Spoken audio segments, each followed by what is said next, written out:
AIUDF দখলত আজি কেইখনকৈ পঞ্চায়ত আপোনাৰ মিডিয়াৰ মাধ্যম দি মানে হয়তো ক'ব বিচাৰোঁ যে আমাৰ AIUDF দলৰ আজি 3খন মানে পঞ্চায়তে আজকে দখল কৰিবলৈ সক্ষম হলো।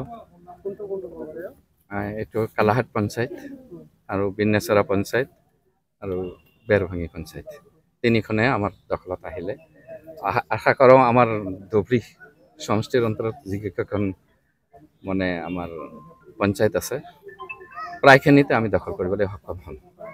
এইখিনি আগতে ক'ব পাৰিলেও হয় যদি আমি চিম্পুলটো থাকিলে তালাচাপিৰ, যিহেতু চিম্পুলটো আগতে না আছিল, যাৰ ফলত এইটো অনিৰ্দিষ্ট হৈ আছিল।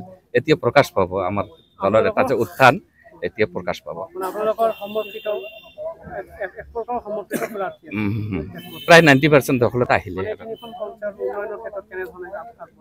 উন্নয়ন যদিও ইমান দিনে পঞ্চায়ত গঠন হোৱা নাই বা আগত কি আছিল, আমাৰ মানে ধুবুৰী সমষ্টি বিশেষকৈ আগৰ পৰাই উন্নত আছিল আৰু এই উন্নতিৰ ধাৰা লক্ষ্য কৰি আমাৰ পিনে বা আমাৰ দলৰ পিনে আগবাঢ়ি থাকে। আপোনাৰ যিখন জিলা পৰিষদৰ পৰা আপুনি আহিছে, আপোনাৰ জিলা পৰিষদত পঞ্চায়তত কেইখন পঞ্চায়ত? 5খন পঞ্চায়ত আছে। 5খন ইনশাআল্লাহ 5খনতে দখল কৰিম। এই পৰ্যন্ত আজি হ'ল, আজি কেইখন হ'ল? আজি না 3খন হ'লেও আমাৰ জিলা পৰিষদত 2খন হ'ল, 2খনে দখল কৰিম। অহাকালি 3খন হ'ব, 3খনে